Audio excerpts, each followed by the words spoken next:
بہرحال 12,000 کے مختصر سے لشکر کے ساتھ 1,00,000 سے زائد لشکر کو شکست دینا تاریخ کی اوراق میں ایک ایسا مارکہ ہے کہ شاذ و نادر ہی کہیں پیش آ سکتا ہے۔ 1,00,000 کے مقابلے میں 12,000 مسلمانوں کو فتح کے اسباب مورخین کچھ اس طرح بیان کرتے ہیں۔ پہلا یہ کہ مسلمان عقیدہ توحید کے پیروکار تھے اور عقیدہ توحید کی بے پناہ قوت اور اثر کی وجہ سے مسلمانوں کا جذبہ جہاد اور اسلامی عظمت اپنے عروج پر تھی۔ دوسرا یہ کہ ہسپانیہ میں خود بادشاہ، اس کے امراء اور اہل کلیسا عیش و عشرت میں مبتلا تھے، جبکہ ان کے مقابلے میں عوام نہایت مفلسی کی زندگی گزارتے تھے۔ کسانوں کی حالت نہ گفتہ بے تھی، محصولات کا سارا بوجھ عوام کو برداشت کرنا پڑتا تھا، جبکہ امراء اور پادری ہر وقت عیش میں مبتلا رہتے تھے۔ غلاموں کی حالت سب سے بدتر تھی۔ اگرچہ یہودی دولت مند تھے اور ملک کی اندرونی اور بیرونی تجارت پر ان کا قبضہ تھا، پادری اور حکمران طبقے کی وہ سازشوں کا شکار ہوتے رہتے تھے۔ ان کے مال و دولت کو بہانے بہانے حکمران اور پادری چھین لیا کرتے تھے۔ اسی طرح یہودی بھی مسلمانوں کی آمد سے خوش اور عیسائیوں کی شکست سے مطمئن تھے۔ تیسری وجہ یہ بیان کی جاتی ہے کہ ہسپانیہ میں امراء اور پادریوں کے درمیان بھی نفرت اور بیزاری کی خلیج حائل تھی۔ اسی طرح بادشاہ اور پادری بھی ایک دوسرے سے خائف تھے، جس کی بنا پر ملک میں اتحاد اور اتفاق کے بجائے انتشار تھا۔ چوتھی وجہ یہ بیان کی جاتی ہے کہ مسلمانوں میں اطاعت اور تنظیم اور امیر کی فرما برداری ایمان کا جز خیال کی جاتی تھی۔ اسی اسلامی عقیدے کی وجہ سے لشکر میں ہر وقت ایک مثالی تنظیم و ترتیب رہتی تھی، اور یہی اعلیٰ درجے کے لشکر کی خصوصیت ہوتی ہے۔ اس کے برعکس ہسپانوی لشکر میں اطاعت اور تنظیم نام کی کوئی چیز نہ تھی۔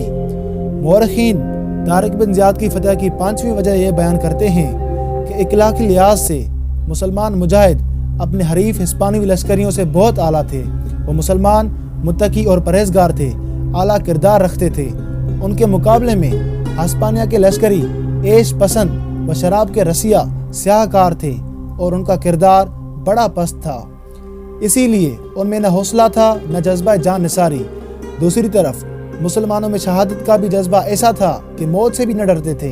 ظاہر ہے جو لشکری موت سے نہ ڈرے، فتح اس کی یقینی ہوتی ہے۔ چھٹی وجہ یہ بیان کی جاتی ہے کہ کسی مقصد کے بغیر کوئی بھی لشکر بے جگری سے نہیں لڑتا اور نہ قربانیاں دے سکتا ہے۔ راڈرک کے لشکر کے سامنے دفاع کا مقصد تو تھا، لیکن اپنی سرزمینوں میں وہ اس قدر بے بس اور مظلوم تھے کہ ان میں سے اکثر مسلمان حملہ آوروں کو اپنا نجات دہندہ سمجھنے لگے۔ اس لیے ان کے سامنے جنگ کرنے کا کوئی واضح مقصد نہ تھا۔ اسی بنا پر وہ جرأت اور دلیری کا مظاہرہ نہ کر سکے۔ ان کے مقابلے میں مسلمانوں کے سامنے اعلیٰ و ارفع مقصد اشاعت اسلام تھا۔ اس کے علاوہ ہسپانیہ پر حملہ آور ہونے کا ان کا ایک اور مقصد یہ بھی تھا کہ افریقہ کی اسلامی سلطنت کو اپنے ارد گرد کے دشمنوں کے متوقع حملوں سے محفوظ کر دیا جائے۔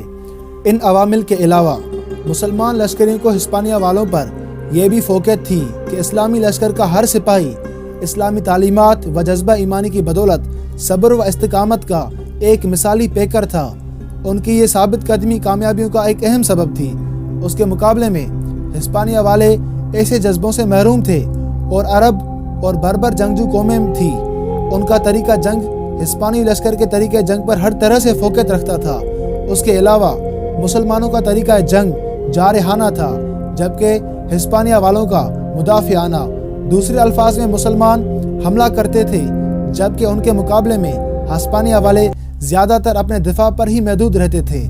بہرحال اجنبی ملک میں طارق بن زیاد کو اپنی شاندار قیادت اور خلوص کی وجہ سے بے مثال کامیابی نصیب ہوئی۔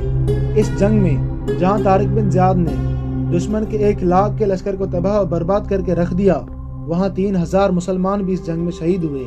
میدان جنگ میں سپاہیوں کی لاشیں دور دور تک پھیلی ہوئی تھی۔ لاشوں کی مالی حالت کا بھی مسلمانوں نے کچھ اس طرح اندازہ لگایا کہ جو اعلیٰ لشکری تھے ان کے ہاتھوں میں سونے کی، ان سے ادنا کے ہاتھوں میں چاندی کی، اور جو سب سے ادنا لشکری تھے ان کے ہاتھوں میں تانبے کی انگوٹھیاں تھیں۔ میدان جنگ میں زخمی ہونے والوں کی دیکھ بھال کرنے اور میدان جنگ کو دشمن کی لاشوں سے صاف کرنے کے بعد چند دن تک طارق بن زیاد نے اپنے لشکر کو آرام کرنے کا موقع فراہم کیا۔ یہیں سے اس نے ہسپانیہ کے بادشاہ راڈرک کی بدترین شکست اور مسلمانوں کی شاندار فتح کی خبر افریقہ کے والی موسیٰ بن نصیر کی طرف بھجوائی۔ جب یہ خبر لے کر قاصد افریقہ کے مرکزی شہر قیروان پہنچے اور لوگوں کو طارق بن زیاد کے ہاتھوں ہسپانیہ کے لشکر کی شکست کی خبر ملی، تب لوگوں کی خوشی اور حسرت کی کوئی انتہا نہ تھی۔ طارق بن زیاد کے بھیجے ہوئے قاصدوں کے ذریعے قیروان میں جب موسیٰ بن نصیر کو طارق بن زیاد کی فتح کی خبر ملی تو اس نے بے پناہ خوشی اور اطمینان کا اظہار کیا۔